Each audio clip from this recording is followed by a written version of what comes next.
Hi everyone, this is Nadia from Global Admissions. Welcome to Global University's Online Open Day. And this is 5 p.m. Beijing time now where we start. So let me know if you can hear me okay. So I was just hoping that there is no technical issues or no audio issues. So let me know if you can see the visuals and you can hear the audio correctly.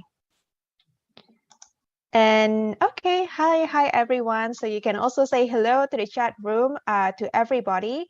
So we can greet each other, and it's always exciting to see where you guys came from. So if you want to let us know where you guys came from, maybe you're from Pakistan, you're from Africa, from South Africa, from Malaysia, Indonesia, wherever, let us know. So we can also connect with each other. Hello from Ghana, from Pakistan. Yes, thank you so much for responding, everyone. So today we can start our Global Universities Online Open Day. And then before we start any further, basically for today, we are going to bring you to travel the world.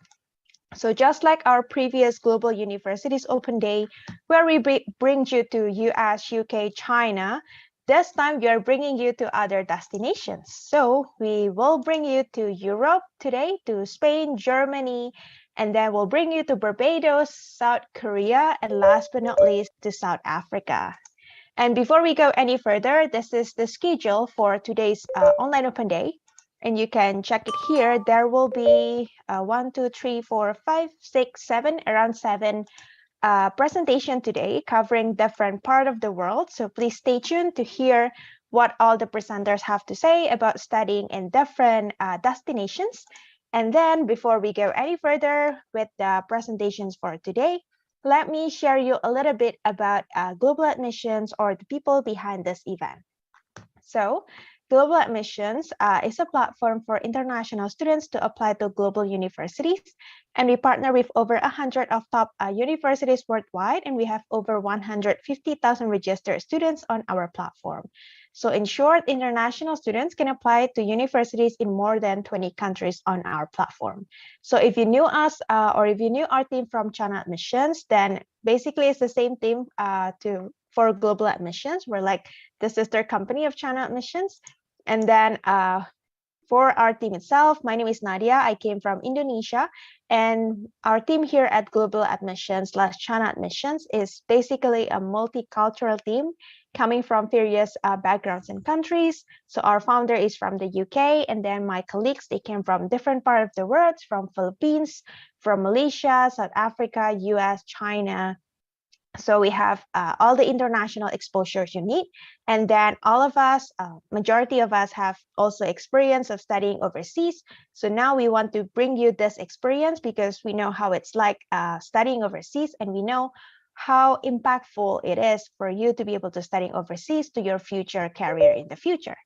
So this is a glimpse of our platform, Global Admissions, where you can check for programs, and then you can also apply to universities through our platform as well. And if you have any questions about the programs, universities, requirements, or anything related to it, feel free to contact our team. And this is the areas of coverage or countries of region that are currently covered in the Global Admissions. So we can help you apply to American continent, to the Europe, to Asia, and also Australia. So it really have a very wide coverage right now. So we're not only able to help you apply to Chinese universities, but also to other destinations now. And this is the link to our website, Global Admissions, that you can check later after today's Online Open Day.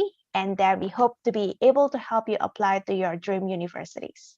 And for today's event itself, as usual, it's going to be 10 to 15 minutes presentation from each presenter, and you will also have the chance to ask your questions. So if you do have any questions, please leave it on the Q&A bar.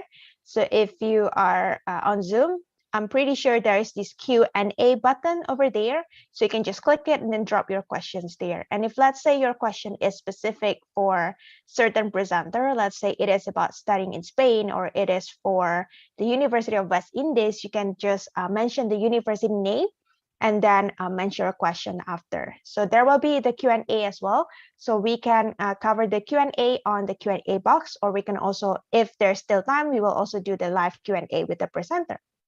So basically, the universities and presenter will introduce the country, programs, living situation, admissions process, updates, and scholarships information. And last but not least, from Global Admissions, we will also let you know how you can apply online to your overseas universities on our platform. So this is the schedule for today. We have 1, 2, 3, 4, 5, 6, 7. We have 7 presentations for today for different destinations. So I hope there is the excitement from everybody to hear the presentation for all the presenters. So now let's travel the world.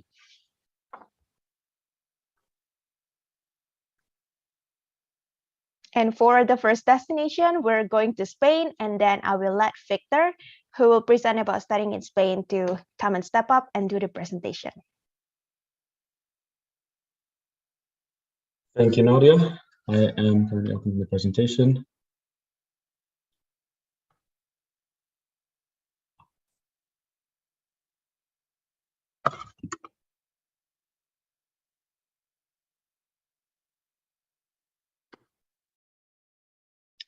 I would first like to thank everybody for participating in today's open day. I will start presenting studying in Spain. The university experience is so much more than what you study, what university you attend. So it is important to mention that not only what you study is crucial, but where you study, the climate, the food, the experience overall, the connectivity. Spain has all of these and yet does not lack in the quality of the universities. We have top 50 universities in Europe and top 200 universities in the world, competing with the best known. Spain is also known for their marketing and finance degrees, world-renowned, and also meeting high expectations for the cities where you live. Mainly, we consider the universities of Barcelona and Madrid. In terms of university prices, good news, the tuition fees in Spain are among the lowest in Europe. Not only that, but we also consider the financial aid and the income bracket of the student applying, meaning that your tuition fee could range, for example, in bachelor degrees, anywhere from 750 to around 2,500 per year. And for master programs, 1,000 to 3,500 per year. Private universities are substantially more expensive at around 2,000 euros per year, but yet this is still cheaper than most of the popular destinations for universities worldwide, such as the United States or Australia. When talking about studying in Spain, we can obviously talk about Madrid and Barcelona, which are historically renowned cities with century-old universities. But recently, a location that has had a lot of increased popularity is Malaga, and specifically the Malaga Tech Park. Obviously, the increased popularity could potentially be a vague statement. However, in this case, it is backed up by many companies setting up the European headquarters in Malaga. For example, Google recently opened a cybersecurity center. Vodafone has their research and development center, and we also have big companies like Telefonica, EY, and PwC, which is why Spain, but Malaga, is known as the Spanish Silicon Valley. As I mentioned, where you study is crucial. We have great weather, and it is one of the things that we are most proud of. We live close to the Mediterranean Sea, so you also have Mediterranean climate and cuisine. And most universities, like the University of Valencia, are close to the beach. We also have full seasons. Now, this is rarely considered when applying to a university, but it's really appreciated when you have it, meaning that you can enjoy your summers and your winters, and you won't be either boiling or freezing, making the university experience more enjoyable overall. Also, the gastronomy. What you eat is very important. Maybe sometimes you feel a bit homesick and you want to get closer to your countries. Doesn't matter. Spain is a very internationalized country, meaning that we have foods that suit all different types of religions, tastes, or even allergies. If you want to try something more local, you can try tapas, which are usually served on bread, and they'll go for around €1 each, making a great excuse to go out with friends and have some food, or the beachside restaurants, say in Valencia. And obviously the very famous Iberian ham sandwiches or calamari, which is great for street food. Moreover, and very important, it's what you get passively out of the university experience. It is not your degree, but you're gaining a lot out of it. In this case, it's the language. Spanish is the second most versatile language in the world after English. It looks great on your CV, and we have official examinations called DELE, which range anywhere from A1 to C2. Spanish is also one of the most spoken languages per country, spoken in more than 20 countries worldwide natively. The connectivity. Arriving to Spain and leaving it is crucial to see your family so you don't feel alienated from family reunions. Connecting from the Americas, Africa, or Asia is relatively simple, as well as traveling inside of Europe and Spain. Spain has the AVE, Alta Velocidad Española, meaning high-speed Spanish train, which will put you to any part of Europe within a maximum of 3 hours at a relatively cheap price, or you can take low-cost budget airlines and move around Europe to ensure that university experience is as rich and cultureful as possible. Here are some university ideas for you to consider. In this case, I'm trying to blend universities for the most prestigious or that have the best blend with culture, because the history in Spain is crucial. For example, the University of Salamanca. It is the oldest university in Spain, funded in the year 1218, located in Castilla y León, which is the center northern region of Spain. As you can see, the tuition fees are very affordable. For a bachelor's, you're looking at around 2.5 thousand euros a year. For a master's, 5,000. It is a very internationalized university with around 4,000 international students, and is one of the most prestigious universities in the world for its historical ancestry. You could also look at Universidad de Barcelona, which ranks top in Spain and 131st in the world. The tuition fees for both the BA and the master's degrees are around 3,000 euros a year.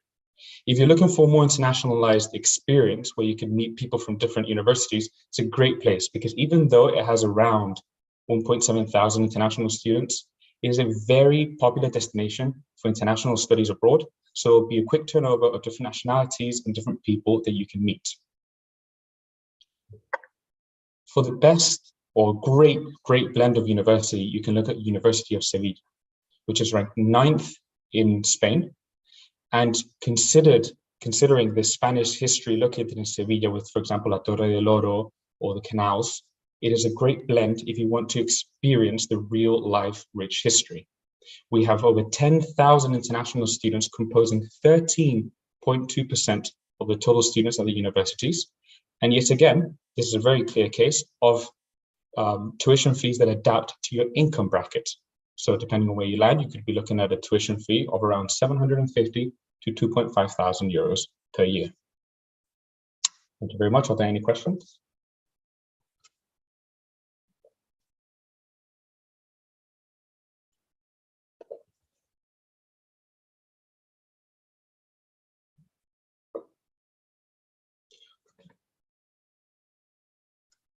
Mario?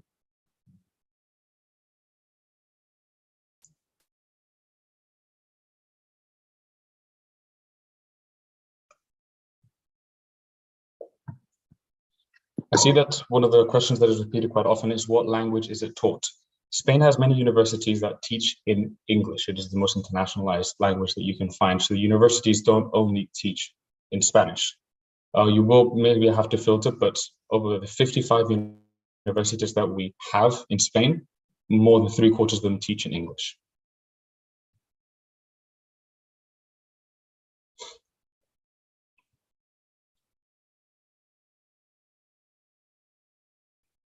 Most schools offer full scholarships. Usually this will be in private universities, but yes, you can apply for full funded scholarships from many different universities, either public or private.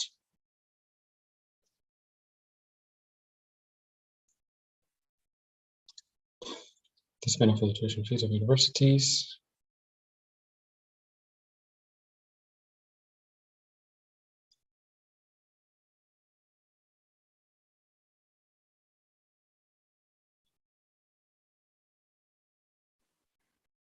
Thank you, Victor, for that. It's Yes, a great presentation. So I have one question. Do you know about the work experience, the work opportunities there are for students in Spain? Yes. Many universities attempt to have a very high rate of students to workplace. It is something that many universities start to strive. Obviously, Spain is a very tourist country, meaning that if you come here, the hospitality business will be very readily available. We have universities like La Roche, which are the best in Europe, and it has a very big headquarters in the southern region of Spain. So job placement is fairly common.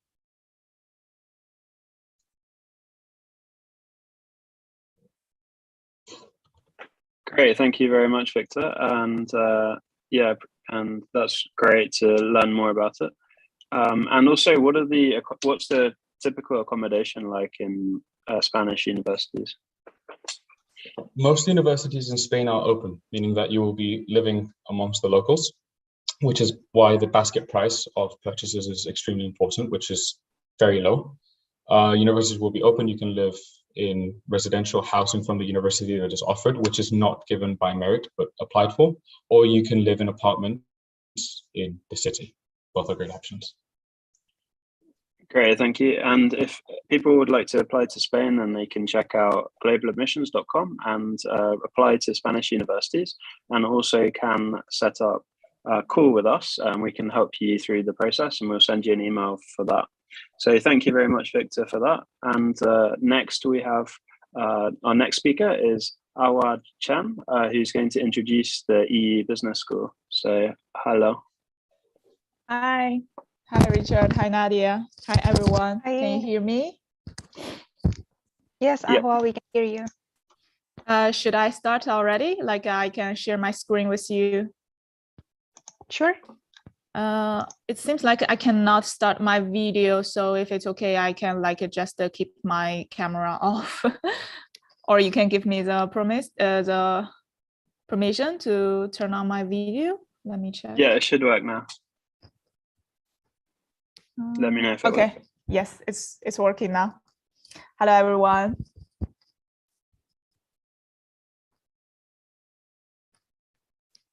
Let me share my screen. Can you see my screen now? Yes, it's working. Okay, great. So hello everyone. My name is Ahua Chen. I'm from EU Business School.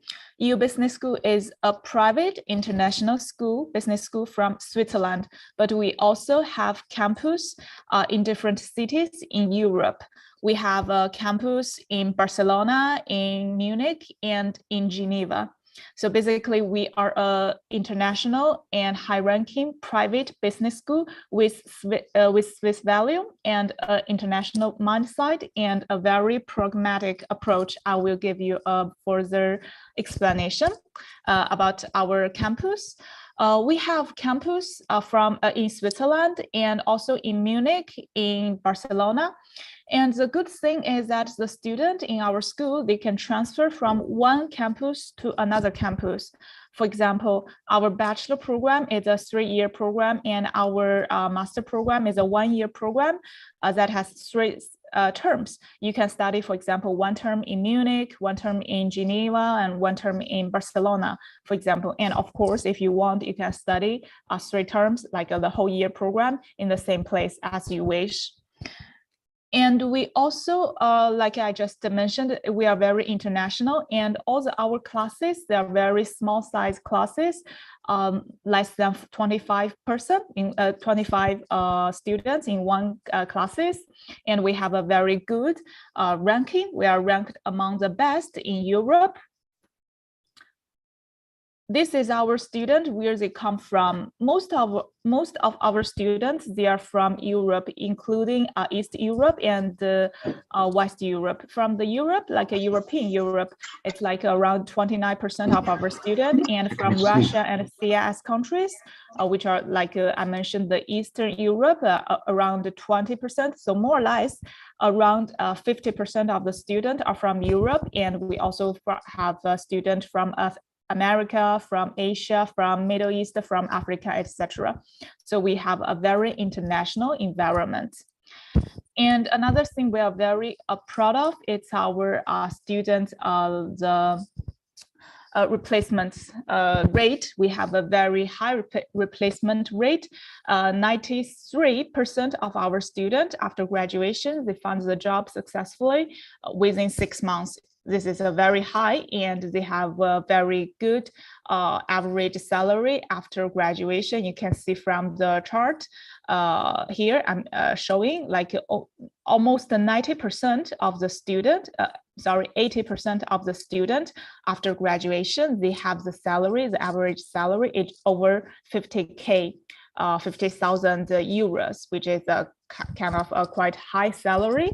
So we are very proud of our replacement rate and average salary of the graduation students. And also we are very high ranked. Our online MBA program are ranked the #1 by CEO magazine for the past several years. Like we have been past 5 years, actually, past 5 years. And our online MBA is also ranked among the top 10 by QS in this year. And our MBA program is ranked 24 in Europe by QS and 120 around the world. So we are very good ranked business school, both in Europe and worldwide. And I will give you a brief introduction of the majors. As we are a business school, all of our majors are business related. For example, for the bachelor program, we have business administration, communication, public relations, international relations, or business finance, etc. All of our majors are business related.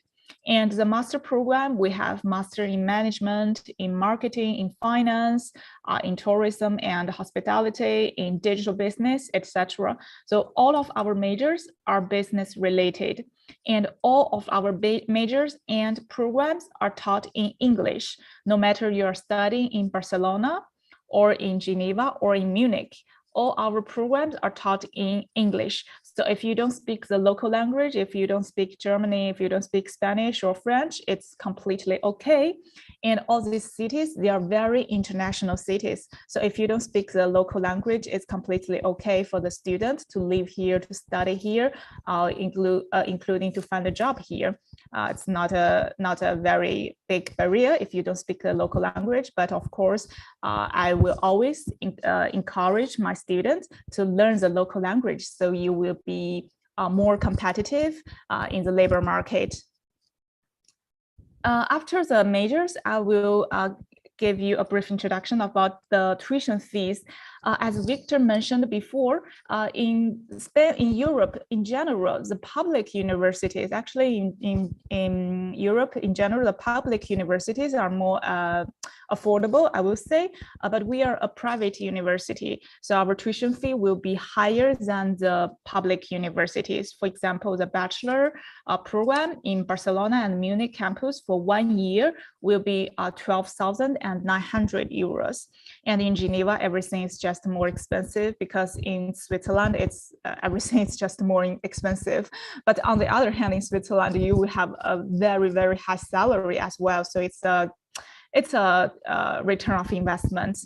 And the master program in Barcelona and in Munich will be 14,200 euros. And in Geneva, of course, it's more expensive as well, almost double the price.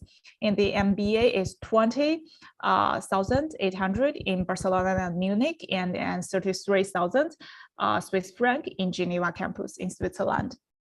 Here is the tuition fee. And also I can give you some information about the accommodation and the living cost. If you are considering the living cost, I will say Barcelona campus will be the most affordable one. Munich will be slightly higher than Barcelona, speaking of accommodation and living cost.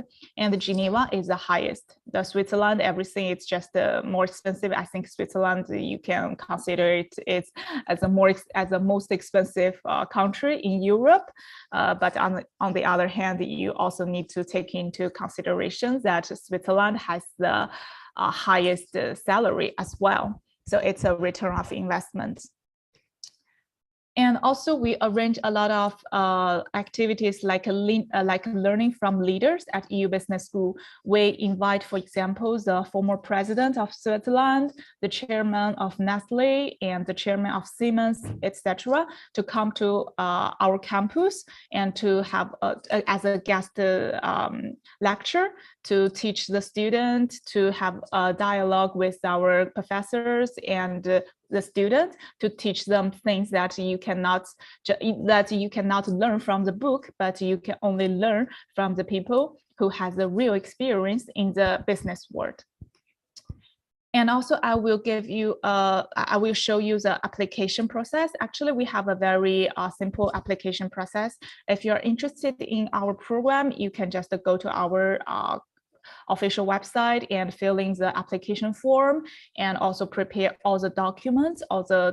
For example, for the bachelor program, we will need you to submit your high school diploma and transcript, the proof of English level, letters of recommendation, and written essay or video essay.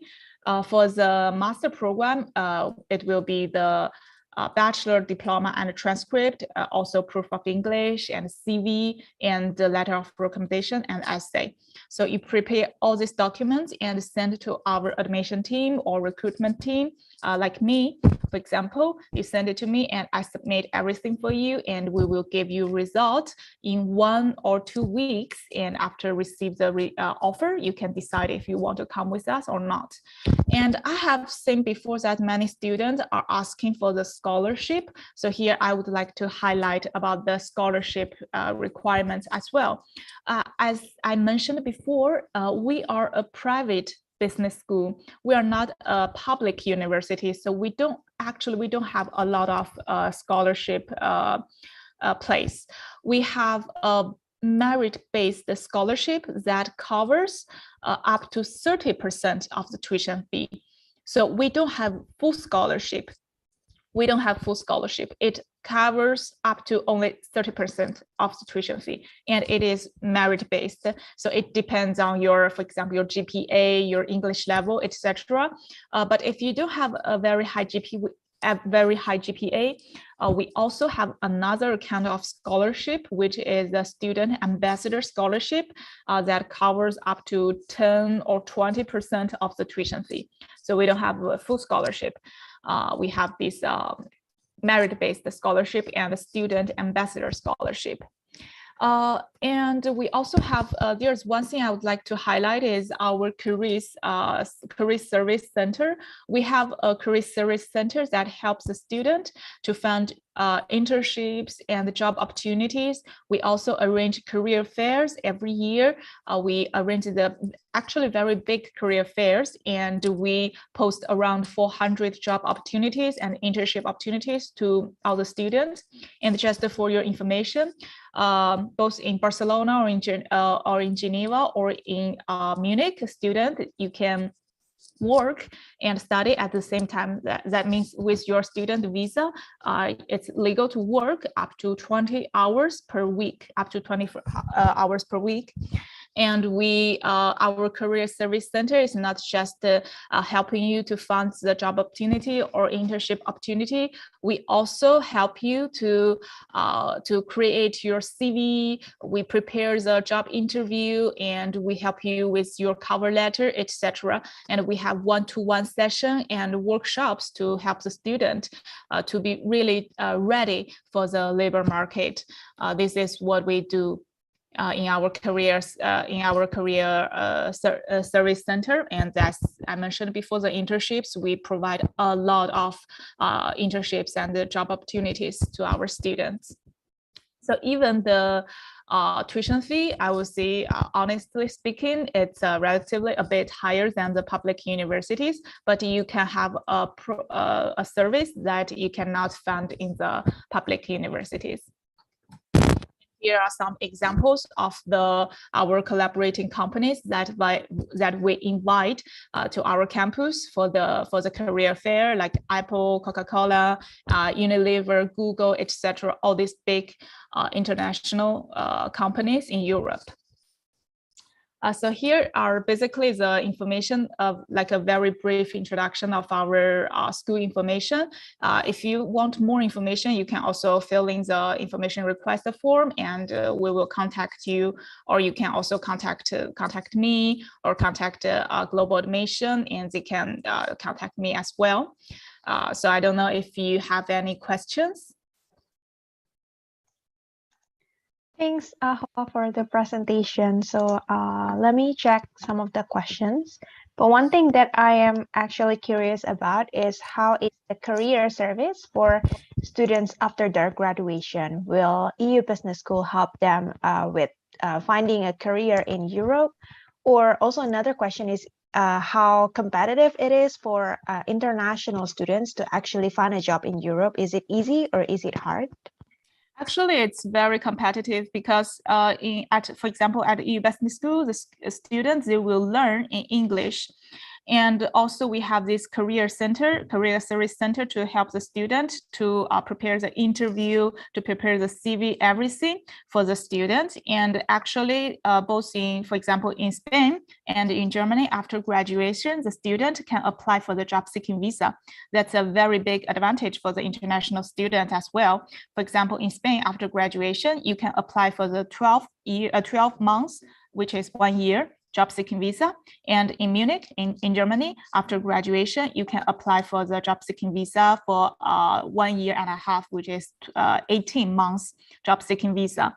And both in Barcelona and in Munich, I would say it's easier because both Barcelona or Munich, it's a kind of a business hub or startup hub. There are many startup companies and international companies, and they turn to hire a student with a international background and speak English fluently. So I will say our students, they are very competitive in the labor market here. Mm-hmm. Nice. So for applying itself, there are some questions from students here. So for students who are currently studying English language at their local university, is there a need to provide English proficiency certificate to apply for the programs? In this case, no, you don't need to provide the English level certificate if you are coming from an English speaking country, or in the past, in your previous degree, no matter it's a high school degree or it's a bachelor degree, in your previous degree, it's taught in English, then you don't need to provide the English certificate. Okay, that's fantastic. So even if they're from non-English speaking countries, but their education is in English, they don't need to provide the English certificate. They don't need, yeah. Okay, that's awesome. correct. So I got another question here also about the application process. So is there any application fees to apply for the business school? Yes, the application fee will be 200 euros. Okay. Let me check. Oh, I think there's one question here. Do you do transfer to move students to another university, or maybe take student transfer? Yes, we accept credit transfer. For example, if you are currently studying a business related major in other university, you can send us the transcript and the course description, and we will do the mapping to see how many credits can be transferred. For example, if it's something really similar to our curriculum, you are now at the second year of your current university, maybe you can come here to study the third year directly. But it's case by case. We need to check the course descriptions and the transcripts case by case. Okay. So I noticed that EU Business School have 3 campuses, right? One in Spain, one in Germany, and another one in Switzerland. Yes. So students do have flexibility to choose which campus they want to go. And yes. Can they actually do transfer? Let's say this semester they want to go to Switzerland, and then let's say the next semester they decided to transfer to another campus? Yes, that's not a problem at all. Actually, this is a very common thing that our students do. For example, the master program has one year and it has 3 terms. You can study 1 term in Barcelona, 1 term in Switzerland, and 1 term in Germany. It's not a problem at all because in all these 3 campus, we deliver the same course and same curriculum. So it will be very easy for the student to transfer from one campus to another one. Oh, that's gonna be awesome, right? I think it's an Yeah, exciting experience, right? You'll be able to live in 3 different countries while just doing yeah, masters for very, like very 1.5 year. international background. Yeah, yeah, I think that's really, really interesting. Mhm. And one final question. Oh, okay. So this question has been answered. So Victor is asking the same question. Can I choose to study 2 years in one city and 1 year in another No without problem. necessarily studying in the third city? Yes, it's possible. Yeah, yeah, no Mhm. problem at all.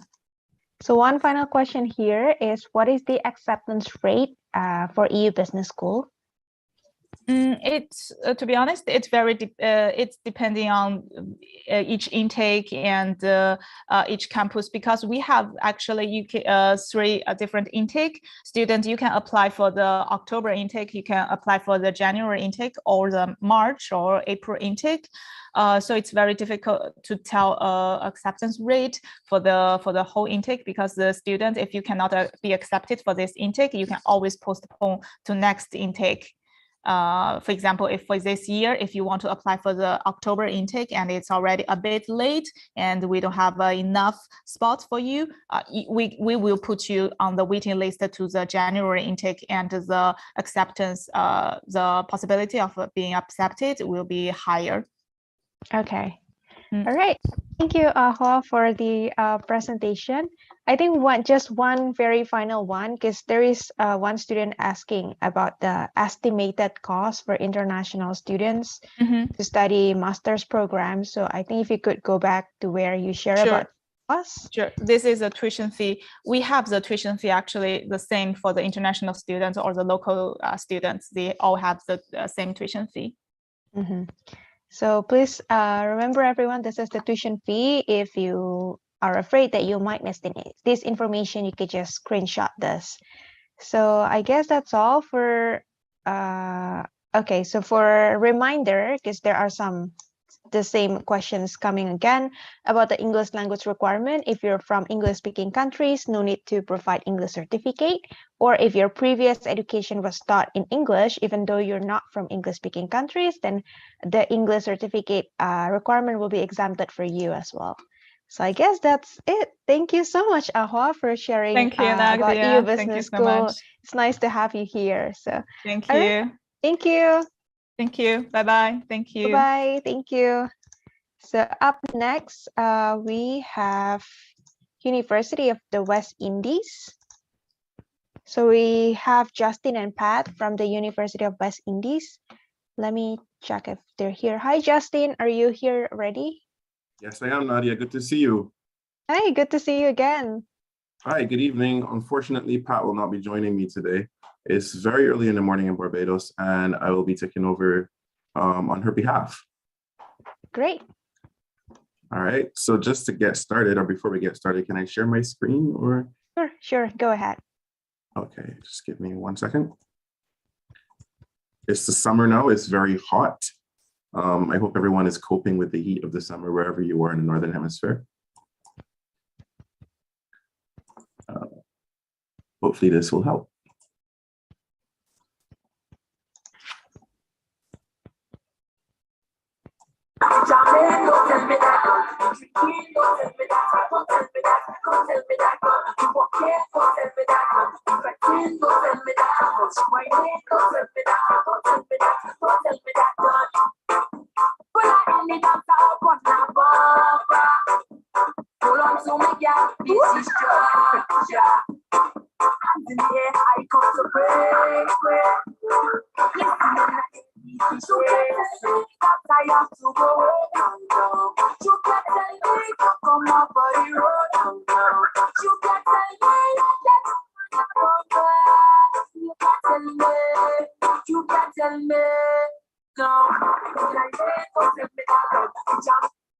All right, so that's just a brief introduction of what summer will look like, what your summer vacation will look like when you go to Barbados to study.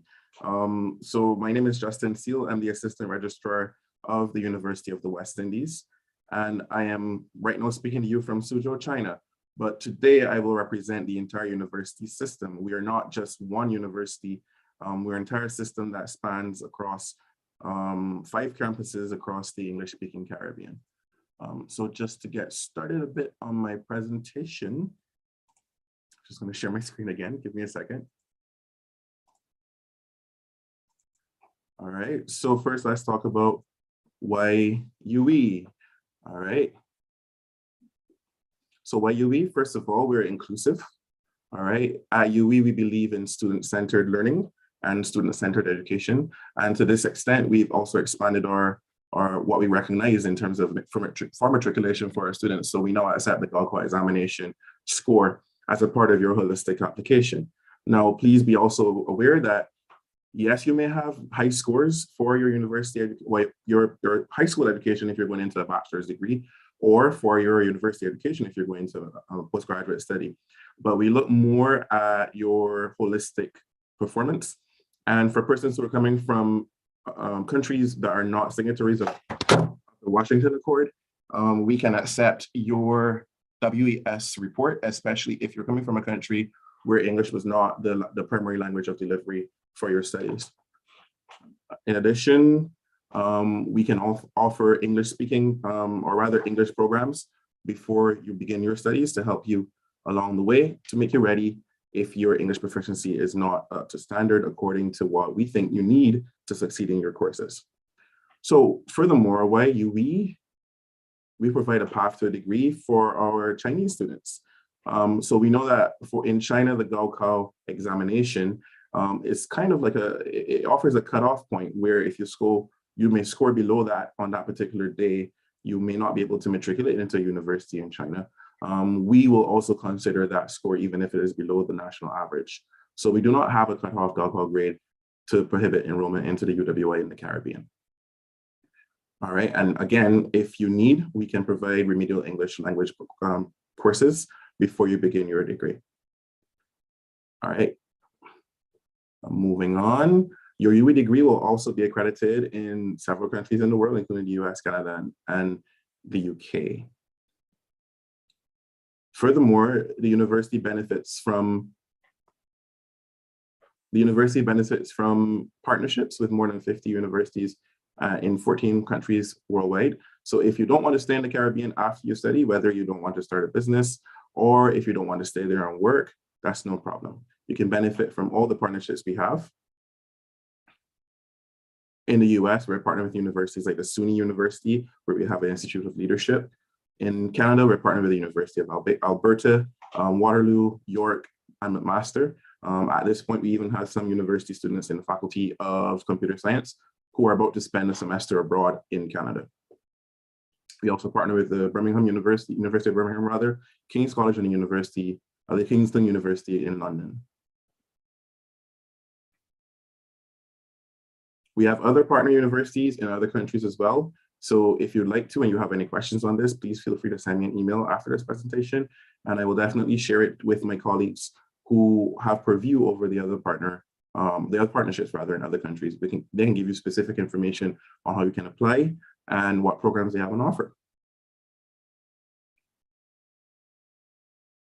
All right, so today I'm going to speak to you a little bit more about one campus in particular. So first, let's give you some background information. This is the Caribbean. Historically, it has been known as the West Indies. The two mean the same thing. So if you see the Caribbean anywhere and you see the West Indies the same way, please do not think that the West Indies is in India. It is in the Caribbean, or rather it is the Caribbean. All right, so this is a map of our campuses. We have campuses in Barbados, Cave Hill. We have campuses in Mona, Jamaica. We have campuses in Trinidad and Tobago. We have a campus in Antigua and Barbuda. That's the Five Islands campus. All right. Today, we're going to talk more about our campus in Barbados, the Cave Hill campus. All right. So Barbados, first of all, is a former British colony. It's a member of the Commonwealth. That means that English is the main language, or rather the standard language of speaking. We have a dialect, which is almost like a derivative, or rather it is a derivative from English, mixed in with other local words, but English is the language of business, it's the language of commerce, it's the language of everything else. Population-wise, the demographics are here.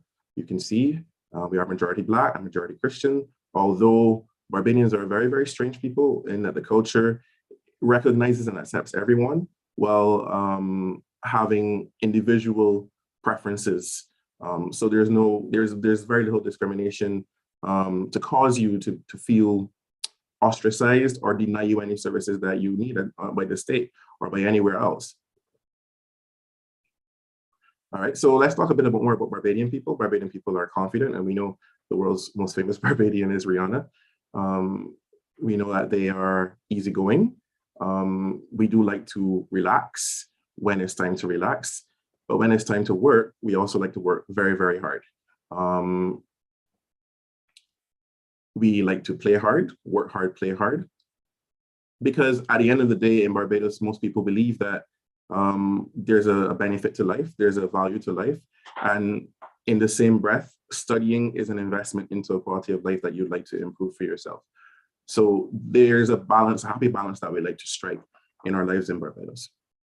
We achieved all this mainly through education. The island was developed through social policies that made education attainable for most of the population post-colonial times or post-independence, which meant that it gave the opportunity to every individual in the country to have upward social mobility through becoming, or rather actualizing their potential in studying, going abroad to study, becoming a doctor if that's what you'd like to do, or providing you with the technical skills as skills training to launch your own service-based business.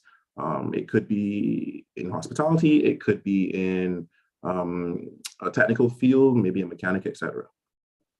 So now we have a special partnership with China, whereby we've created the Institute of Software Engineering, rather, the China Institute of Information Technology is a signatory between the University of the West Indies and the Global Institute of Software Technology here in Suzhou.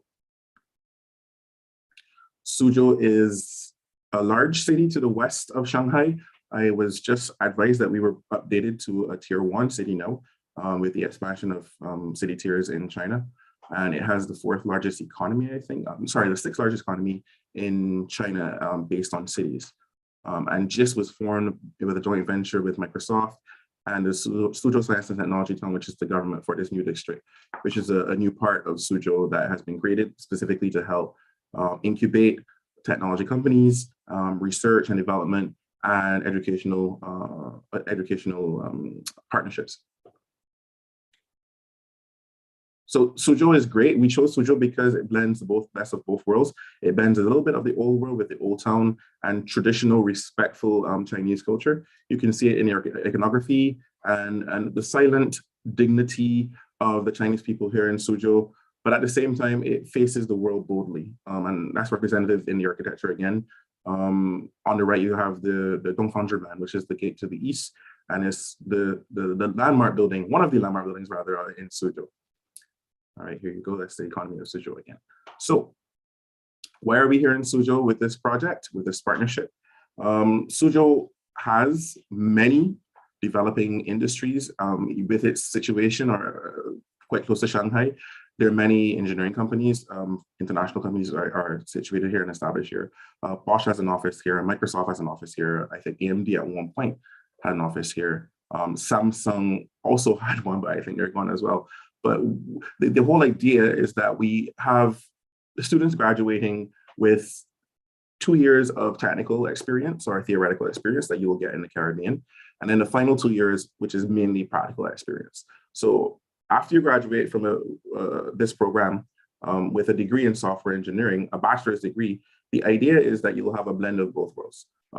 You can be a software engineer, you'll have all the skills to succeed and be proficient. But also you will have the theory so that in the future you'd like to build upon that and pursue postgraduate study or even have a degree as well as your skills, then that's what this program offers for you. All right, as we said, the first 2 years are at the Cave campus in Barbados, and the final 2 years are at the Global Institute of Software Technology here in Suzhou. All right, here is a brief outline of our program. The first 2 years at Cave Hill are all basically theoretical and introductory. You will need to definitely know your math for this program because not only because math is important for everything in life, but because your logical thinking and critical thinking skills will be employed in terms of creating algorithmic solutions for problems. Moreover, the final 2 years are all, well, majority hands-on. So you'll be expected to build apps and you will have various milestones along the process. So it's very easy to find yourself creating an entire project over the course of a semester with milestones along the way where you'll be graded. Here are some of our students touring NEO's testing center in Anting in Shanghai, where we were able to, well, this was a great experience because we were able to see behind closed doors how they make sure that all their vehicles meet the quality standards to get on the road, to be roadworthy, but also to deliver what is promised to customers in NEO's brand. Here is our students again. Here are our students rather as a tour of China Telecom and China Mobile in Suzhou, China. The one on the left is at their information center and the one on the right is at a data center over here in Suzhou. And then of course, we have the informal curriculum. Our students enjoy the life in China. They enjoy living in a safe environment, both in Barbados and in Suzhou, and they enjoy picking up valuable skills like learning Mandarin and also learning from the comparison of two different cultures. They get a more global view of how the world works. And again, our students enjoy their lives. On the right, we've had a dumpling making session for Chinese New Year. On the left, we had a Barbados Independence Gala in Shanghai, where our students went over to join the ambassador and some visiting ministers. And then we have our students just having fun in the office between classes. In addition, our students take part in many extracurricular activities. They join sports, they form meaningful friendships, and they're invited to weddings of some of the staff on campus. And on the bottom right, they've also earned some scholarships, and that's them, of course, being very joyful about that. And they take part in sports as well, not only on campus, but for the entire district. As a matter of fact, our student in the top right-hand corner, Nemo Smith, he was able to secure an internship with the company that sponsored their football team. So what can you earn in this program? You earn a Bachelor of Science in Software Engineering. You can earn an IT certificate, which is important for your industry. So this is an opportunity for you if whatever is based or is in our program design, maybe we don't have something that you would like to pursue, maybe like game design or another specific area like that, you can use your IT certification then to complement and augment your skills that you'll get in the degree. In addition, you'll get a certificate of graduation from GIS, which identifies that you have and verifies you've actually had time to study in China. We also encourage you to take the HSK exam, but that's not mandatory. You will have a 3-month internship in China as well, in Suzhou, and you'll definitely have Mandarin skills by the time you graduate. So coming out of this program, it'll be almost impossible for you not to be employed. All right, here are the entry requirements. We need a minimum of 5 CSEC or CXC. These are the equivalent to GCSEs in Barbados. And we need grades A to C, and we need to have some science courses in there in addition to math and English. For CAPE, we also need the same thing, which is the equivalent to A levels in the Caribbean. We need grades at 1 or 2 or better, or rather around 1 or 2. And we need to have either a degree in focus on computer science, or we need to have math as one of the sciences or the courses of study that you've had. All right, here are the fees. For international students, their fees are 10,000 US every year. That's the tuition fee. For Caribbean students, the fee is 7,000 US every year. And here are some affiliated living expenses that you'll incur while you're at the K-Phil campus.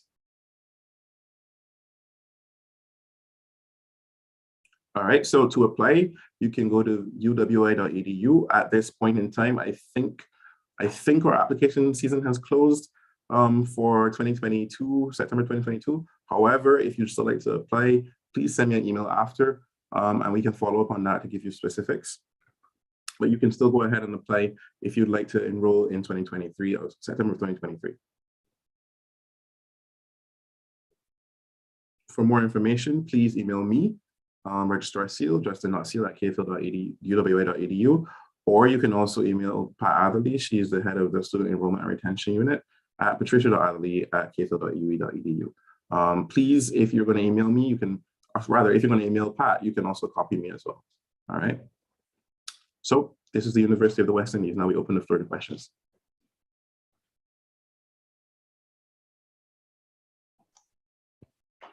Hi, thanks, Justin, for the presentation. Thank you. Thank you. So let's check if there are some questions from the students.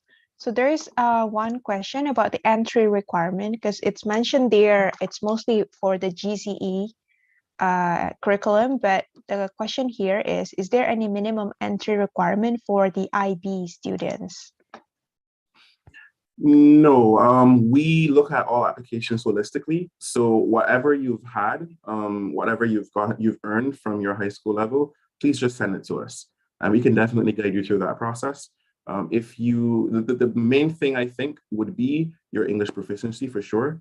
That will be key. If you do not have that, we can also arrange maybe a prelim course or a prelim year if you do need to come up to speed a little bit more and more intensely rather. And also for software engineering specifically, I would admonish anyone applying to make sure that you have math at a very good grade, because math is core to the department and core to enrollment into this specific degree. And along with math, you need another science subject as well. So it could be physics, it could be biology, it could be chemistry, but definitely you need math and you'll need English. Okay, so mathematics, English, and one other science subject must be there in their high school transcripts. Yes. Got it. So another question here is this program open for all nationality? I mean, for all international students, regardless of their nationality, right? Absolutely, absolutely. It's open to the entire world. We started this program in 2016. So we got our first students in China in 2018, and we were very happy about that. But then the pandemic slowed everything down a bit. So now we're renewing our focus on attracting students from all over the world. Got it. So we had a question here from Ian. Thank you for the presentation. You mentioned a 3 months internship offered by the program. So what kind of internship and what kind of companies are involved here? Okay, so over here in Suzhou, we have, there's so many companies that are here already. One of our students did an internship with Bosch here in Suzhou. So you can have large companies with big brand names, but we also have companies that are smaller. So we've got an internship partner, his name is John, and he started his own company here and he took on our interns. And I've been very pleased in following up with him and the interns to see their progress. There are some benefits of going to a larger company for an internship because you'll have a recognized name on your resume. But then there are also benefits to going to a smaller company. You have more mentorship, you have more direct contact with leadership and technical advisors. So it really depends. We are also open to students proposing which companies they would like to intern with us here in Suzhou. We would review that just to make sure that it's compliant, because we don't want any of our students to go anywhere to not be safe. So to which extent will the university help the students to find the internship? Will they have to find the internship by themselves, or will they get any assistance from the university? Oh, we definitely do. Our partner GIST, we partner with them because they're extraordinarily great in this area. GIST is partnered with more than 300 different companies here in Suzhou. So they can definitely match you with a company. And if you would tell us what your preferences are or what your career interests are, we can definitely match you with a company. But apart from that, if you identified a company that you think works better for you, and it may not be a company with which we've already partnered, you can bring it to us. But please do that before the internship semester. The internship semester is the final semester. So you could probably do that in the beginning of your final year, the first semester. Bring the company to us so that we can do the due diligence. We need to make sure that they're a legitimate company, they're registered in China, etc. Just to make sure that you're safe there. In addition, your internship will be added to your visa as an annotation. So that information will definitely go to the entry-exit bureau and so on. So all that compliance stuff needs to be done. So yeah, if you find a company that you would prefer, which may not be one that we are already partnered with, we can definitely work with that. Got it. So I think one final question here, Justin, it's about the application to the program itself. So is there any other documents that that students need to prepare beforehand? And is there any application fee that they have to pay to apply for this program? I cannot remember the application fee off the top of my head right now, because within our university, different departments have different fees. Yeah. Does it make sense? But I know you can definitely go to the website and you can click on apply now and follow the prompts for this specific program. In addition, if there's anyone else with more specific questions, please email me. I check my email every day. Even when I'm on leave, I check my email every day. So go ahead and send me an email and I can get back to you. If I don't know, I can send it to the correct department that they can definitely get back to you. Okay. Well, thanks, Justin. I think you can also leave your email on the chat box in case some students have questions, and because there are some students asking about the documents and everything, so it's a bit more detailed, right? So maybe they should just email you directly, or they can email us at Global Admissions later. Yes, I'm just seeing some questions in the chat, but I'm not sure which ones apply to what we just said. So I'll just put my email address in the chat for everyone. Send me an email when you can. Send me an email when you can with any questions you have. All right. Thank you so much, Justin, for joining the open day. We're happy to see you again. Thank you. Thank you, Nadia. Thank Cheers, you. everyone. Thank you. Cheers. So up next, we have colleague Saskia, who will present about studying in South Africa. And she's also from South Africa, so she can give you all the hands-on information about studying in South Africa.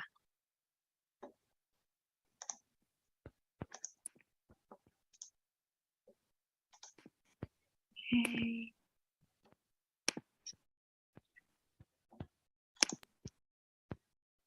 Hello, everyone. Welcome to the Global Admissions Open Day. Today, I'm going to be presenting my country, South Africa, and I'm going to be talking to you guys about why it's actually a really good idea to study in South Africa. Now, South Africa, for a lot of people, is not one of the first countries they think about when they think about studying abroad. However, it really is a great location to do so, and a lot of international students have had a great experience doing so. So I'm going to be explaining why South Africa, which is also known as the Rainbow Nation, is one of the best places for you to study abroad. So South Africa, which is also the official name is the Republic of South Africa, is located at the southern tip of Africa. It is surrounded by both the Atlantic and Indian Ocean, and it is famous for its biodiversity, for nature, mountain ranges, wildlife parks, and it is a melting hot pot of different cultures, which is also why it is called the Rainbow Nation. So a lot of people, when they hear the country name South Africa, they think of Nelson Mandela. He is known as the grandfather of our nation, and our currency is called the Rand when we speak in daily life. However, if you were to look it up, it would be the ZAR. So some of the advantages of studying in South Africa is that we really do have great academic programs and a lot of cultural diversity. And you're going to be seeing that we have a lot of really highly ranked universities, which is one of the main draws to studying in South Africa. As a developing country, we have a growing economy. It is also the strongest economy in Africa. And that is also another great reason for a lot of people to study economics and finance in South Africa. South Africa is also known as sunny South Africa because we have really good weather. And although we don't just have sunny weather all round, we do have our seasons. However, we never get any really cold weather like snow. It doesn't really go below 5 degrees Celsius anywhere. So for the most part, we have very nice weather. And it is affordable. Now, this is due to several factors, including that the South African Rand is very weak compared to other stronger currencies. So if you were coming from the US or Australia, or even if you were coming from China, it would be very cheap for you to study in South Africa, and your cost of living would be very low. So today I'm going to be giving a brief overview of 3 of the most popular universities that students like to apply to in South Africa. The first one being the University of Cape Town, also known as UCT. Then we're going to be going over the University of Witwatersrand, which is also known as WITS due to the difficult name, and Stellenbosch University, known as Stellies or Marties. So the University of Cape Town, or UCT, is located in Cape Town at the base of Table Mountain, and it has a very beautiful campus, which is also one of the biggest draws to a lot of people studying there, is that it has a very old-timey feel to it. So the UCT is the highest ranking university in not only South Africa, but also Africa. It is South Africa's oldest university, being established in 1829, and it ranks 109th in the world. So the undergraduate fees are different for domestic and international students. For domestic students, it's $1,350 US, which is quite expensive for domestic students. And for international students, it costs about $4,700 US. Because UCT is very renowned and has a very high ranking, it's also not fully covered as a public university, so it's partially private as well, which means that the fees are much higher than a lot of other universities. One of the interesting things, though, is that a lot of the universities, which includes UCT, you have to pay per course that you take. So you don't have a set amount that you have to pay per year or per semester. You need to pay per course you take. And this also shows that you can study for a bit longer. You don't have to necessarily study 4 years and finish within 4 years. You can take longer and pay less per semester. The next university I'm going to be going over is the University of Witwatersrand, WITS. This is located in the north of South Africa in Johannesburg, and WITS and UCT are kind of seen as sister universities. They are the top universities in South Africa. It also has a very beautiful campus. So the fees are similar to UCT because it is a very famous university. It is located in Johannesburg. It's ranked 2nd in South Africa and 212th globally. And a lot of people wonder about the name and why it still has this name. The name is Afrikaans, which is similar to Dutch, and it comes from a nearby very big gold mine. Then the third university, which is Stellenbosch University, which is known as Stellies or Marties, also has a very pretty campus. It is located in a very small town called Stellenbosch, just outside of Cape Town, which is renowned for its vineyards. And therefore, this university is very big for students who want to study agriculture or viticulture. A lot of people wonder why the university students are called the Marties, and that comes from the Afrikaans word tamati, which means tomato. And that's just because they have the red school logo and color everywhere. So Stellenbosch University is one of the more popular universities for South African students to apply to. It is ranked 3rd in South Africa and 307th globally. And the campus is very different from the other 2 campuses and from most of the campuses in South Africa because the campus is spread out over the entire town. It doesn't have an enclosed campus, so that is something to keep in mind if you would prefer to have an enclosed campus. The reason why Stellenbosch University is so popular is because it has such a huge sorority and fraternity culture. So if that is something you're interested in, that is something that you can look into. However, for some people, they don't really like this type of culture, so they prefer to study at other universities. It is also cheaper than the other universities. It's about $2,600 per year.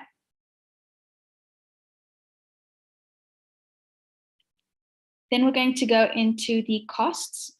So most of the universities, you have to pay per course taken. However, you do have a set amount of courses that you have to take within your degree. So you'll be able to calculate roughly how much your degree is going to cost overall. African students pay less than students from other countries.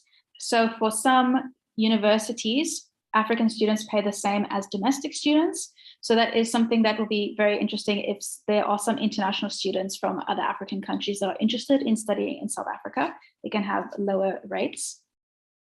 Student housing is also very different from other countries. A lot of universities cannot guarantee that you'll get a place in the dormitory because it's given on a merit basis. So only students with the highest grades get a place in the dorms. But this means that there's also a lot of very cheap student housing and apartments very close by the university, which is what a lot of students look into. Okay, so I'm going to be going over the application process quickly. So because South Africa is located in the Southern Hemisphere, our seasons are reversed, which means that our academic year is also different from the usual academic year that you might experience. So our academic year starts at the end of January, beginning of February, and it ends at the beginning of December, which allows us to have a summer holiday during December and January. So this means that there is no September intake, there's only a March intake. So if you guys are interested in applying to next year's March intake, you can start applying around November. You will need your grade 11 and grade 12 marks, or your final year marks and the year just before your final year. This is required, and the grade 11 marks are very important to some universities. And then again, the accommodation is given on a merit basis, so this cannot be guaranteed. So I would definitely start looking around the university area to see what accommodation is available.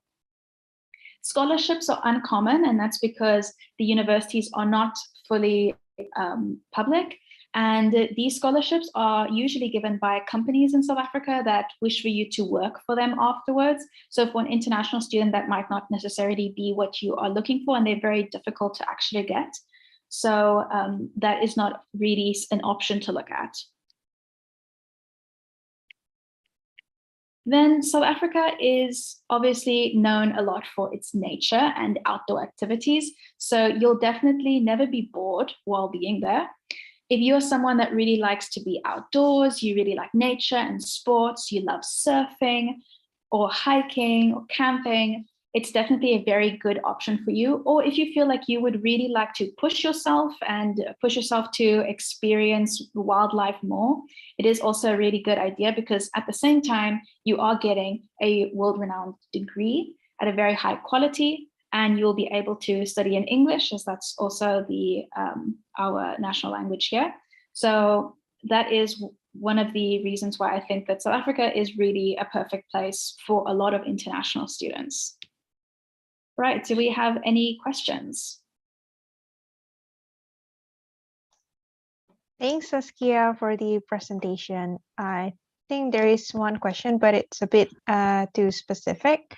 So about the programs, whether Masters of Environmental Management and Sustainable Development is available at Cape Town University. Maybe they can check on global admissions later. Yes, they can probably check on global admissions. UCT does offer a wide variety of degrees. So there is a high chance that they will possibly get it. If they can't find it on the global admissions page, they can look it up on the UCT page, and we can still help them apply. Okay, that's great.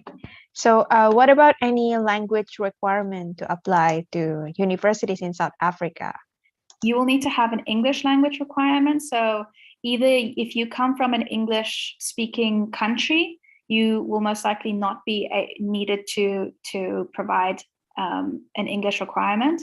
However, if you have a TOEFL or an IELTS, that is something that they can look at as an English certificate. Or as well, if you have studied your high school in English, or if you did a previous degree in English, you can ask your university or your school to give you a letter with a stamp and signature that says that you undertook your courses in English, and that can also be an English certificate. Okay, that's great. The other questions are mostly about programs related questions. So maybe they can check on global admissions later, or you can contact us and contact Saskia via email to check about the programs, whether they're available or not. Wonderful. Thank you, guys. Thank you, Saskia.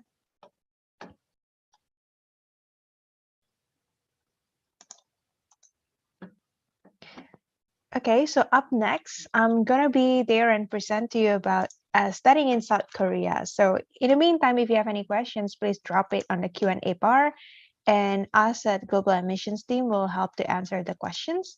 Or if you have any questions later, we will also share our email address, so you can email us there. All right, so I hope everybody can see my screen.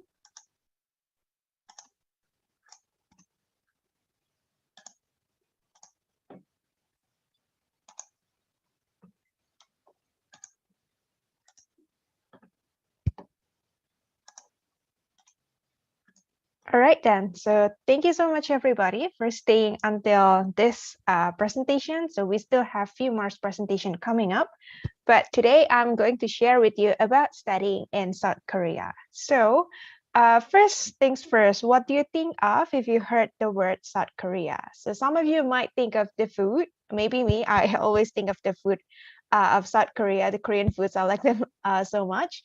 Or maybe some of you think of the K-drama that you've been watching lately. So there are some good K-dramas out there. I'm also a big fan of K-dramas. Or maybe there are also some of you who are an army, the BTS army. So BTS is getting more and more popular and it draws a lot of attention, not just to BTS, but also to South Korea. So which brings me to share with all of you today about studying in South Korea. But before that, let me share a little bit background of South Korea. So South Korea is located in Asia for sure, and they're located in the Korean Peninsula, and it shares the border with North Korea. And to the west, there's China, and to the east, there's Japan. So they're very close to China, Japan, and also North Korea. And then the capital city of South Korea is Seoul, and it is a mega city because its population is more than 10 million people, while the total population in South Korea is 51.5 million people. So imagine 20% of South Korea's population stays in Seoul. So imagine how crowded that be. That's why they are called the mega city. And then other than that, South Korea is also nicknamed the land of the morning calm because it has a very stunning natural beauty of mountains and clear waters. And South Korea is the home for big international companies and also beautiful sceneries. So if you have seen big companies like Samsung, LG, maybe you own like an LG TV, or maybe you own an LG refrigerator, or even a Samsung phone. Well, they are actually from South Korea. And then Hyundai, the car, or Kia, the car, they're also from South Korea. So a lot of big technology, electronics, vehicles company, they came from South Korea. So, which brings to the topic today about studying in South Korea. So studying in South Korea is getting more and more popular for international students this day. And this is also due to the internationalization of Korean higher education as a part of the government's plan. So if you can see there, the number of international students studying in South Korea is keep on increasing every year. And then by 2017, they already have 123,000 of international students studying in South Korea. And around half of that are actually came from China, their neighboring country. And the government, the South Korean government, they set an even higher target to aim of 200,000 international students by 2023. And maybe you're one of them. So what are actually the top universities in Korea? So this is according to Times Higher Education website. So this is their 2022 data, and you can see that these are like the top 10 best South Korean universities. And just like China, they have the C9 League, right? Or in the US, they have the Ivy League. In South Korea, there is the Sky University. So the Sky University is the elite group of the most prestigious university in South Korea, and it consists of Seoul National University, Yonsei University, and Korea University.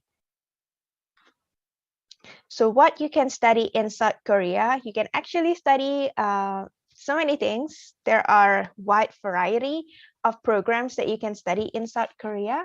So you can study in the short-term programs like exchange student, or joining the summer or winter program, or you can also study Korean language courses, which will last for about 10 to 40 weeks, where you'll be studying the language and also immersed in Korean culture.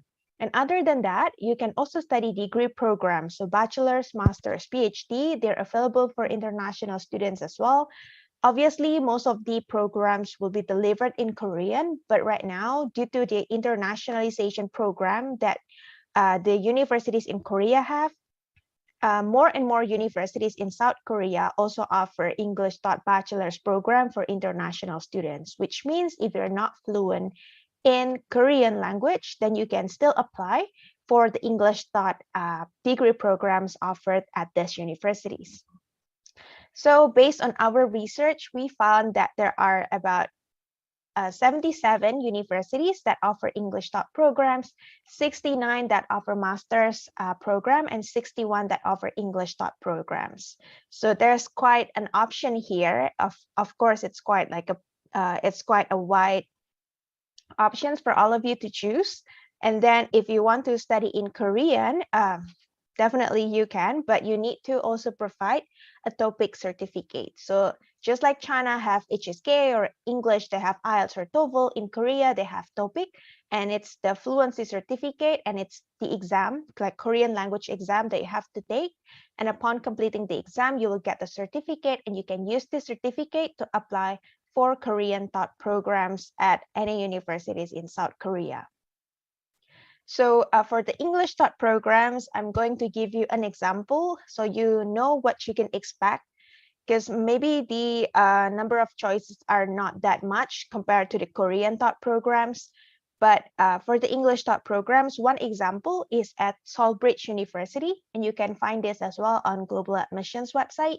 So for Sawbridge University in South Korea, they have several programs offered in English, and all the courses will be delivered in English. So if you don't know any Korean language at all, that's not going to be a problem.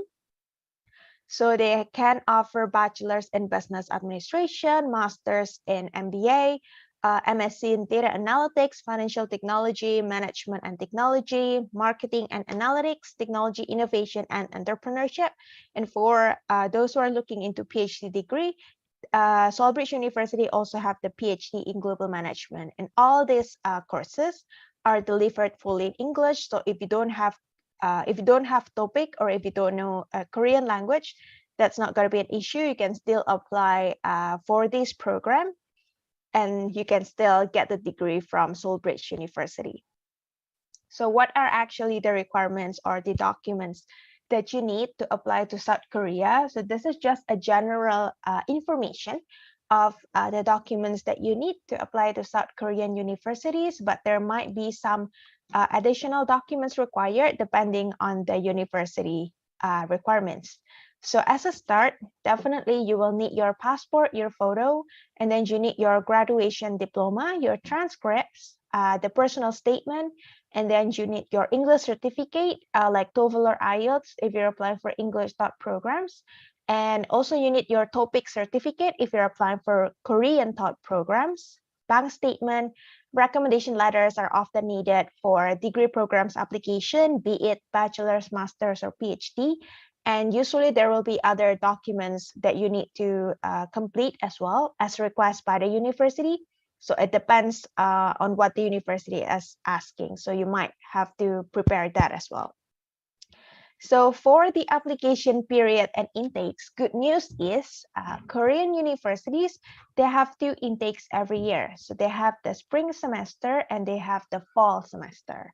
So the spring semester will last from March to June. Meanwhile, the fall semester will last from September to December. So you can apply for any of these intakes every year. So for degree programs, it will be offered in both intakes as well. So you can start in spring or fall. And then for the application period, this is also just a rough estimation because different universities in Korea, they have different application period as well. So you have to make sure of that. You have to really pay attention on the application period. But roughly, if you want to apply for spring semester intake, then the application period will be from September to November the previous year. Or if you're applying for fall semester intake, then the application period is around February to June. So you have to really pay attention to the application period because like I mentioned, different universities have different application timeline. So make sure of that and make sure not to miss the application deadline. So what are the prospects for international students in South Korea? So in South Korea, international students also have the opportunity to do a part-time jobs. So you can have up to 20 hours per week to do part-time jobs while on a student visa.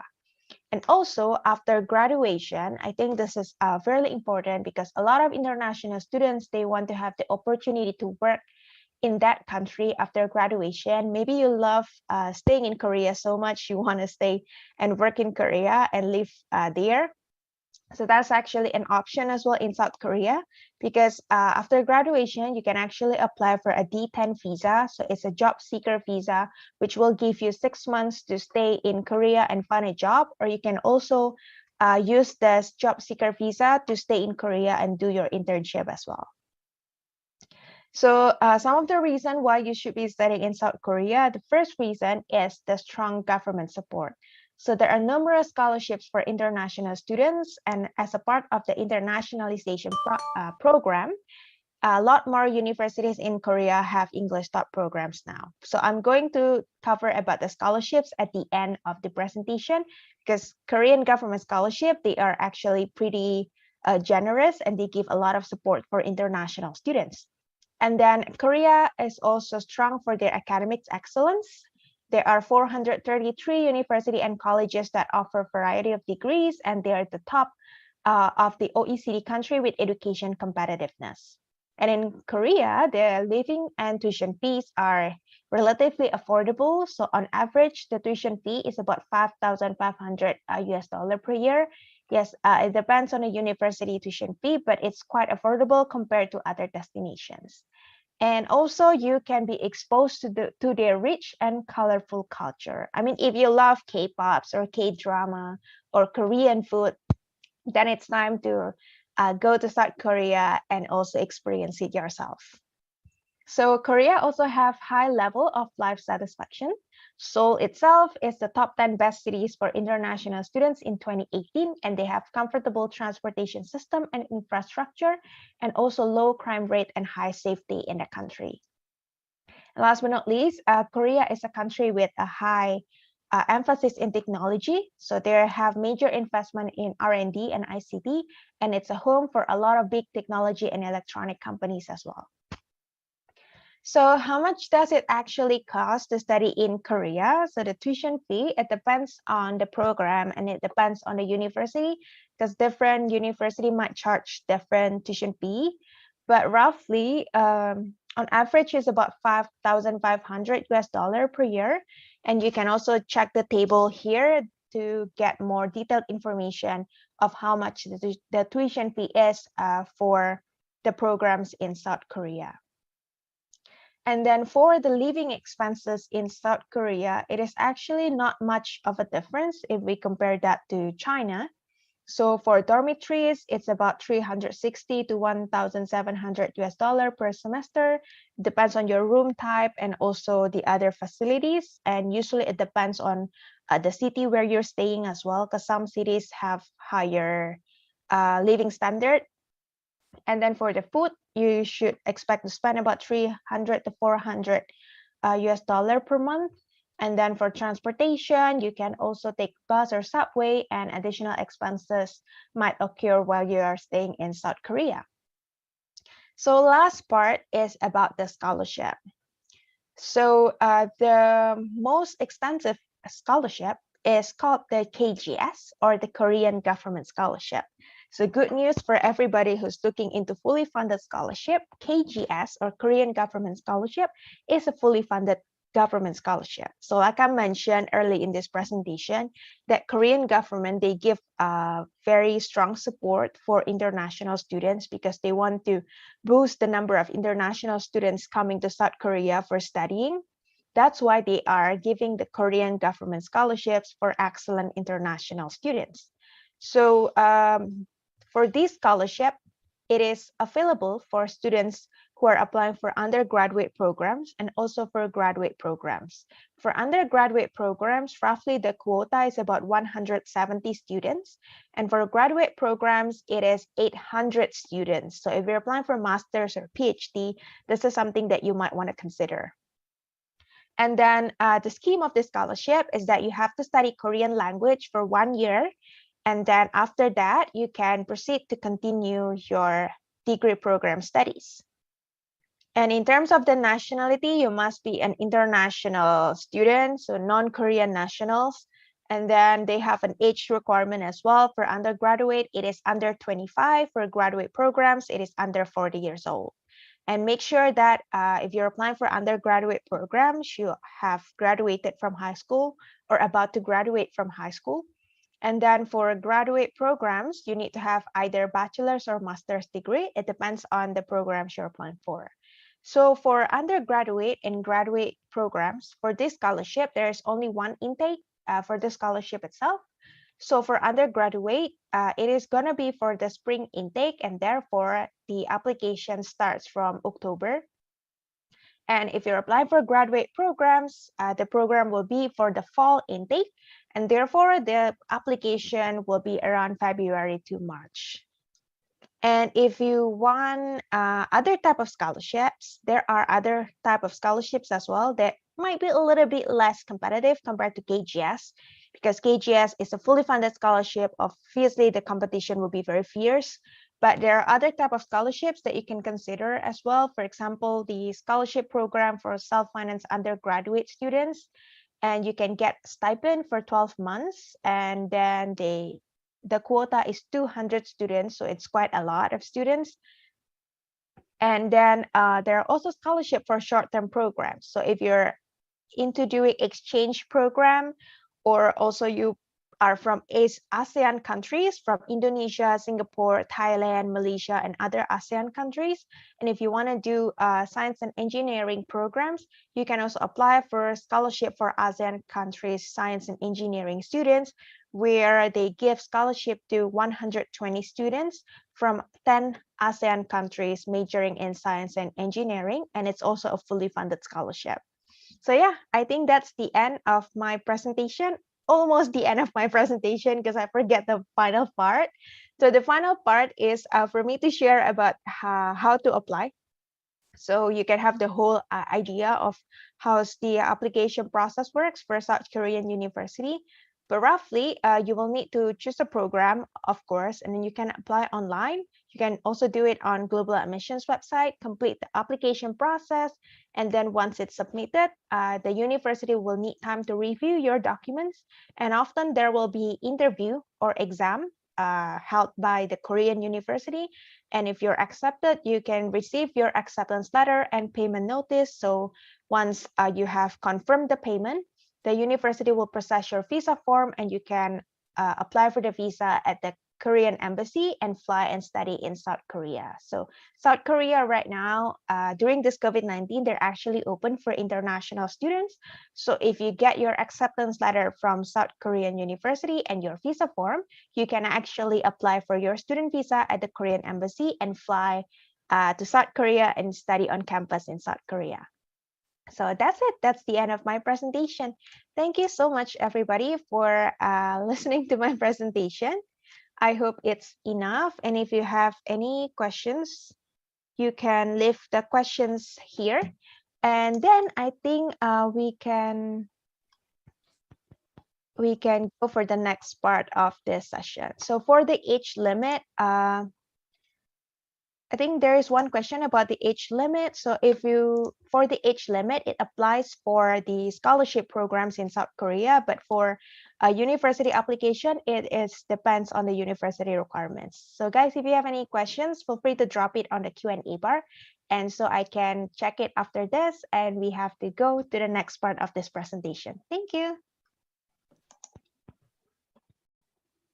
Thank you very much, Nadia. And now we have Savannah, who's going to introduce about 3 universities around the world and universities that have no tuition fee. So I'm going to introduce that. And now we have Savannah.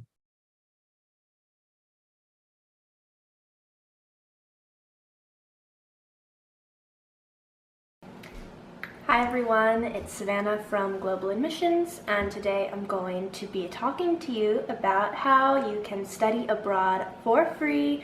Yes, there are about 60 or more universities worldwide that offer zero tuition to international students regardless of what country you're from. If you can get entrance to these universities, you will automatically pay 0 tuition fees. So let's get into it. All right, so first of all, are these universities really free, or do they make you pay a lot of extra fees just to make up for not paying tuition? These universities, the total price tag is going to be very, very low for you because you don't pay tuition. At all these universities, tuition is $0. And tuition is usually the largest chunk of fees that you pay to a university.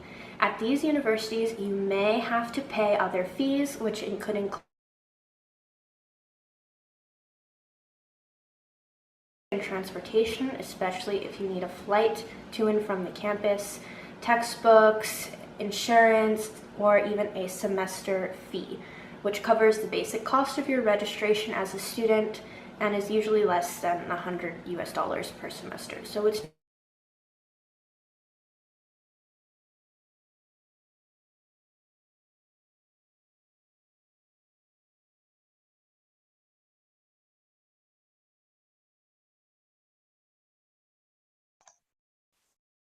Hi guys, we're sorry. There's a bit of technical issue with the video, so we will play it after our next presentation. So I think we can invite Dolgan today, who will share about studying in Germany. And after that, we will share the video from Savannah, who will share about 50 universities without tuition fee. Hi, Hello, Dolgan. Nadia. Hello, everyone. Thank Hi, you. it's good to see you. Yeah, me too. Good to see you too, Nadia. Long time. Yeah, long time no see. Yes. Okay. So, hello, everyone. I'm Dulgun. Let me introduce myself. So, I'm now studying in Germany, but before I've studied for many years my bachelor's and master's in China too. So, yeah, but today I will mostly introduce about Germany. And can you everyone see my slides? Yes. Okay, amazing. So today I decided to first, I will talk about the student life in Germany too, but firstly, I wanted to introduce the program I study. So if anyone is interested in management, business administration, I think this program will take your attention. And I want to introduce my program, which I'm studying right now. It's actually Master's in International Management. So it's a master's degree program and it's called SEMS. So I also study in Germany in the University of Cologne. And what is SEMS? Okay, let me start with that. So SEMS is actually a unique global alliance of world's leading business schools, multinational corporations, and non-governmental organizations. So in SEMS, we actually have 34 member schools, which I will deep dive into it later. And our Master in International Management program is actually top ranking according to The Economist and QS. And also SAMS is a very international program that you can find. For example, in my program at the University of Cologne this year, it's a very competitive program. We only have 40 students, where 50% are internationals and 50% are Germans. And overall, globally, this year, we have 1,348 students studying for this Master in International Management program. So why a lot of people choose our program? Because we actually have a very, very high ranking, as you can see, and also 96% of our graduates, they find a job within 6 months of graduation. And also perks of studying in SEMS program is whenever you go to big corporations, McKinsey, Google, Facebook, you always find an alumni who actually studied in your program. So you can approach them as a SEMSy and you can ask them any questions. And they're very helpful because they're previous and alumni SEMSys. And yeah, so what are the benefits of our program for students and why did I choose to study in SEMS in Germany?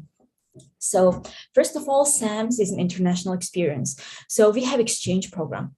So SEMS master's degree is at the University of Cologne, it's a 2-year master's degree.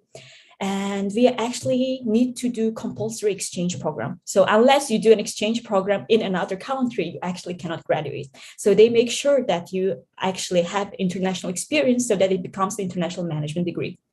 And then also you have to do a compulsory internship outside of your own country. So for example, as a Mongolian, I can do internship in Germany, but as a German student, you cannot do internship in Germany. You have to go abroad and finish your internship to be able to graduate from this program. And also we have a lot of multicultural, multinational students, a lot of classmates from different countries. And also a lot of people who are seeking to be a manager and who wants to work in a consulting industry actually choose our program, because we offer business projects, skills seminars, real life case studies. We analyze a lot of case studies. We have so many company visits every week. We have McKinsey event, DHL consulting event. We have so many company visits and dinners. And also we have a lot of support from our department on how do you crack this kind of very hard like McKinsey case study. And we have a lot of guidance on that. And yeah, like as I said before, you have amazing career perspective after graduating from STEMS program, because it's a very competitive product to enroll. But after graduation, it's very easy to get accepted by a lot of very big companies. And 100% of STEMS graduates, they actually recommend this program. And okay, so I said like STEMS is a global alliance of 34 business schools around the world. So here you can see what are the 34 schools. So we actually STEMS is a program that actually chooses one university in each country. So from Germany, University of Cologne represents STEMS program. So for example, from Canada, Ivy Business School is the only one having STEMS program. And from United States, we have Cornell University, which is an Ivy League university. And also you can see like from Turkey and also from South Africa, actually, as Saskia mentioned, we actually have University of Cape Town. University of Cape Town is actually the representative of STEMS in South Africa. And from Beijing, we have Tsinghua University, and from Korea. So here you can see the list. And we also have 20 STEMS schools in the European Union. So you can see it almost everywhere, Italy, like Switzerland. So why am I showing the schools? As I told you before, you have to do an exchange program to graduate. So as a STEM student, for example, for me as a University of Cologne student, I can choose between these 33 business schools, which one I would like to do an exchange next year. So I have chosen my school for the next year. I'm going to Austria, Vienna. So yeah, but my classmates, some of them are going to Australia, some of them are interested in US, some of them Korea, Japan. So you have a lot of opportunities to go abroad. And they're all very, very highly ranked universities. And also a lot of students, they choose our program because we really teach about practicality, like case study and corporate partners and cooperation. So here you can see like our corporate partners, right? It's a Bain & Company, we have McKinsey, mostly like a lot of consulting companies, and also a lot of big companies. We also like Facebook, you can see H&M, Google. So they're always supporting us in events, and then we have a lot of skill seminars from them directly from the company members. So you can learn more about the companies and how to work there, internship opportunities, and many other questions that you want to ask them. And I think like a lot of you, you're wondering what is the admission criteria and how did I actually enroll into the program of the University of Cologne in the STEMS MIM program. So I actually prepared you a short list from the website of the University of Cologne.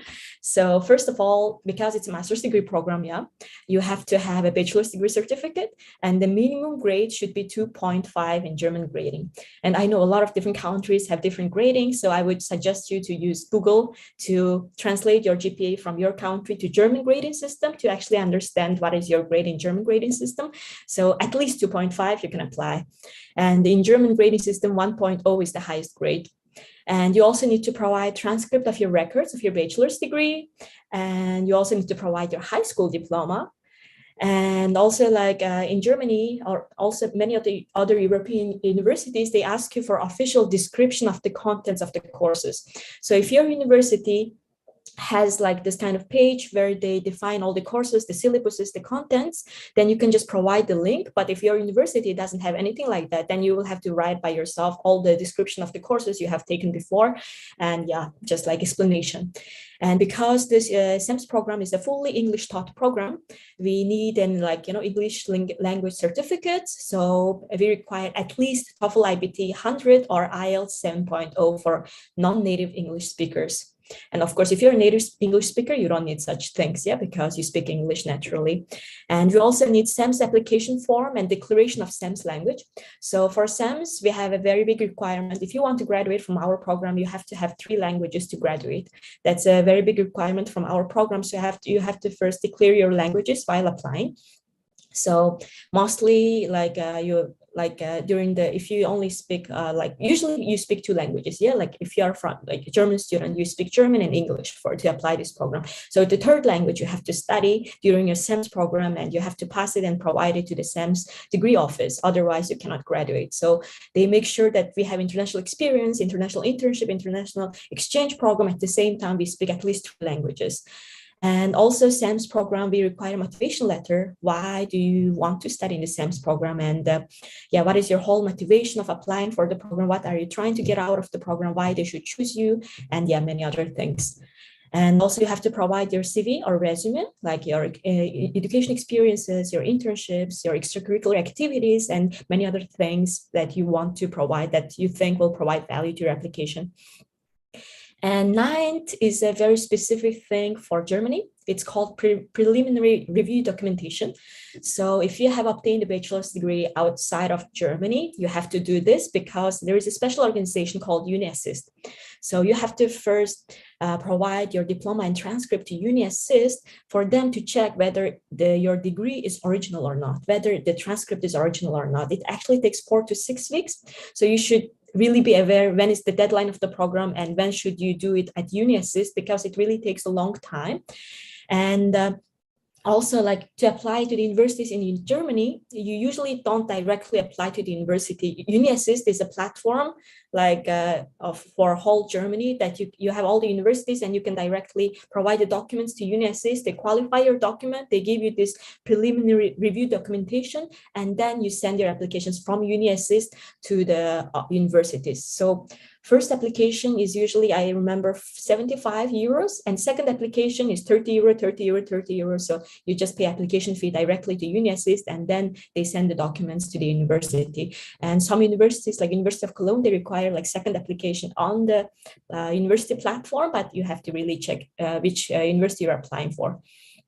And also to apply for the SEMS MIM program, you should have an admission test, but it's an optional. So it's like visa test like provided by University of Cologne or GMAT. But this one's, for example, from my point, I didn't take the test because I thought my points were enough to enroll the program. So I didn't take the test. But if you take GMAT test, it will increase your opportunity to get into the program. And 11th one, to get admitted to SEMS MIM program, you have to have an interview. So it's an admissions interview, like 3 to 5 people are in the call with you, and they will ask a lot of questions from you. And here I wrote like subject related requirement. In Germany, it's very specific. So if you haven't done your bachelor's degree in economics, or like if you have done it in law, right, you actually cannot apply usually to these management programs or not, because it's very specific. They require you like certain credits in business administration, economics, and statistics to apply for this program. And it also applies to like engineering and medical degrees. So if you want to do like a engineering master's degree, you have to have a bachelor engineering degree, and you should have certain credits in certain areas of engineering. That's the only way you can apply to Germany. You cannot just apply with any degree to master's degree that you are looking for. Yeah. And yeah, so what is the admission selection of SEMS? So it's usually 100 points. So the biggest point is your bachelor's GPA, right? So if the higher the GPA, the more points you get. And admission test, you get from 10 to 25 points. So it's like, if you have a very good score, 25 points, and interview score is from 5 to 25. And after that, from out of 100, you will have your score. And then after they evaluate all the candidates, they will just rank all the candidates maybe up to 40. And then they send you the admission letter to admit that you are admitted to this program. And I know like a lot of you are wondering like how much is the tuition fee of such an amazing program. So actually, yeah, I would say University of Cologne SEMS program is actually exceptional. So we actually only pay 280 euros per semester for the tuition of the SEMS program. And also it includes the ticket for public transportation. So whole semester, you can use public transportation for free, not just in the city of Cologne, but in the state called North Rhine-Westphalia. So Düsseldorf, Essen, Aachen, all these amazing big cities, like, you know, you can just travel them for free. And it's just 280 euros all inclusive, yeah? And also SEMS charges one-time registration fee of 100 euros that you have to pay on sems.org. And also when you're studying abroad to like universities, like, because as I said, University of Cologne is exceptional because the other universities who provide SEMS program, they're very expensive universities. Like AGC Paris, it's at least 10,000 euros. I remember, is it per year or semester? I'm really not sure, but it's very expensive. University of Cornell in United States is 40,000, 50,000 US dollars per year, maybe even more. So the partner schools, they really charge a lot of tuition, but as a University of Cologne student, because you're part of the SEMS program, you actually get to study any of the partner university without a tuition fee. So that's actually one of the perks, but of course you have to apply, of course you have to pay for your rent, living expenses there. And also for me, because I study in University of Cologne, if I do exchange program inside the European Union, I automatically get Erasmus Plus scholarship. So because I'm going to be studying in Vienna next year, I automatically is getting an Erasmus scholarship for me. They said 520 euros for 3 months. So they will give that money just because you are doing exchange program in the European Union. Yes, okay, so it was like, like a short introduction of the program, and if any questions. Yeah. Thanks, Dulgun, for the amazing sharing of your experience studying in German so far. Yes. So one of the students got question here, what about the English language requirement for German universities? It depends. Like, for example, our program is an English taught program. So of course we require TOEFL and IELTS, TOEFL 100 and IELTS 7.0. But I mean, I would say Germany doesn't have a lot of English taught programs. Yeah, mostly because it's Germany. If you want to do it in a German taught program, then you need German language. But English taught program, depending from university, they have different requirements. But our program is a very strict one and competitive one. So we require a very high score on language requirements. All right. So I mean, I've known you for quite some time, right? So I know that you have been in China for what, 6-7 years? Yeah. So what do you think is the experience in China versus studying in German so far?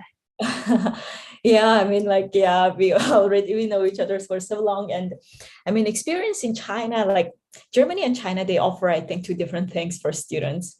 So Chinese life for me is more vibrant, I would say. Like life in China is like, like it's, I mean, definitely we lived in Beijing together. Beijing is such a bustling, big metropolitan city. We know excitement. It's so international.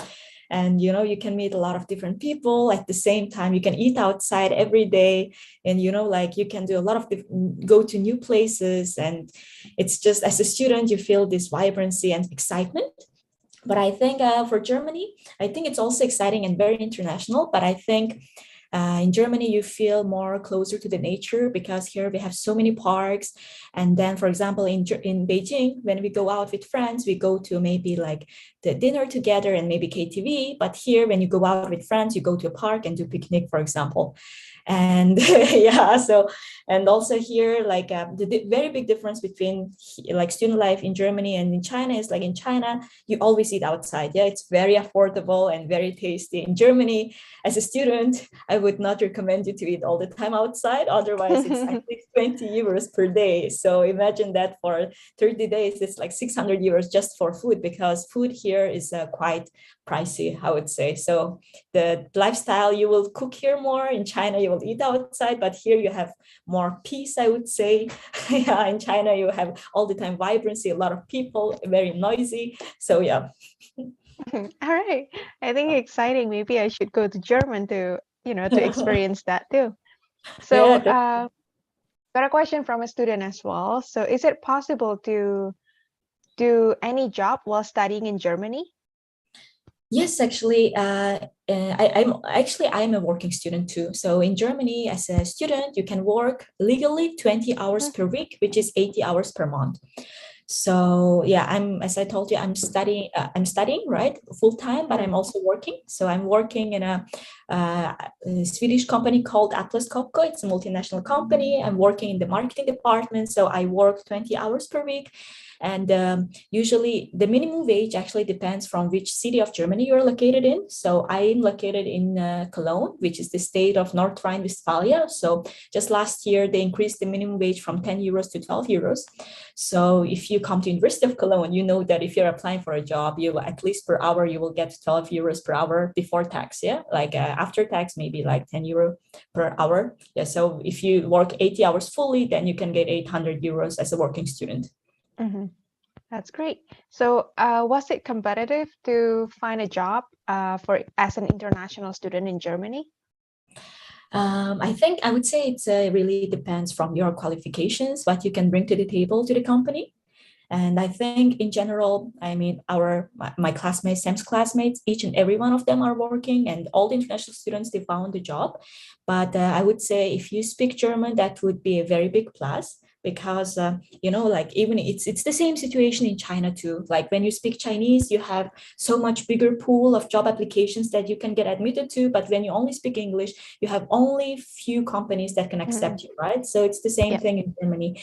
I think I would say like Germans, they speak much more English than in China, and companies, they really okay with English, but still like I mean, I talked with people in McKinsey and like, KPMG, all these big consultants. I was thinking maybe to enroll there after my graduation, but they told me like they need at least B2 level of German. So for working students, I think with English, you can still find it. It's not that hard, but if you're really thinking of finding a job in Germany, in a German company, or even international companies in Germany, because clients are German, they still require a very good level of German.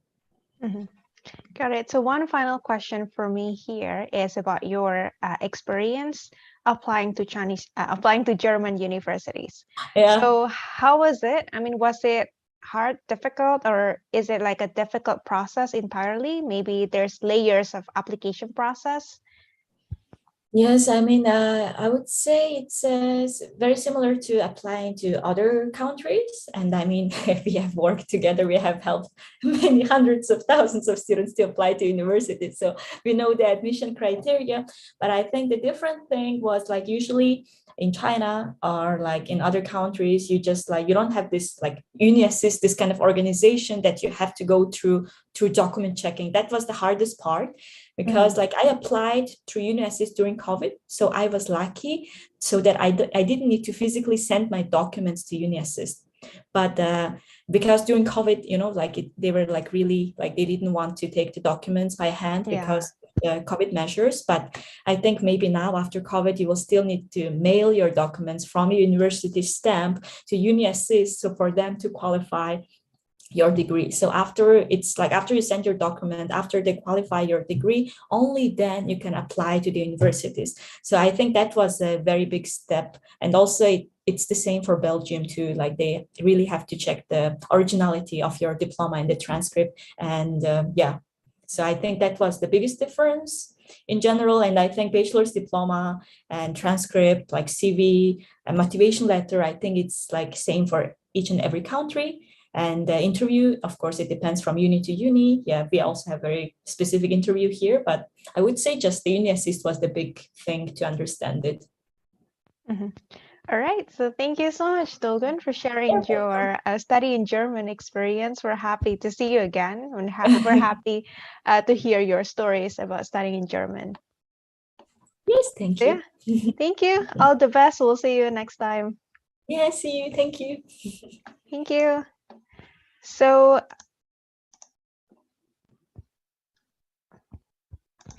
okay, so we're gonna close this event soon, but before we close this event, I'm going to share you a little bit about global admissions. And then for the video about 50 universities with zero tuition fee, we're sorry for the technical error that happened just now.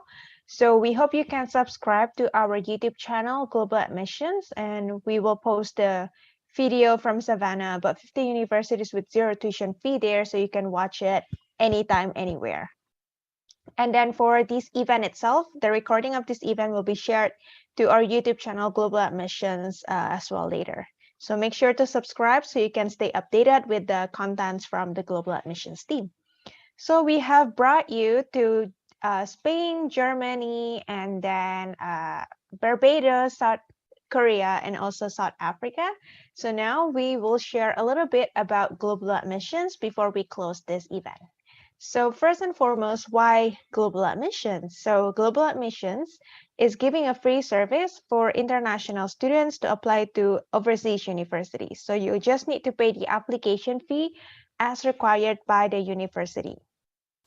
And then we are also a one platform for all. So you can apply to any universities in just one platform. You can even apply to, let's say, the Philippines, and also apply the other application to Singapore all together in global admission. So this is possible. Meanwhile, with the traditional method, you might have to visit 3, 4, 5 different websites, but now with global admissions, you just need to visit global admissions and do the application from there.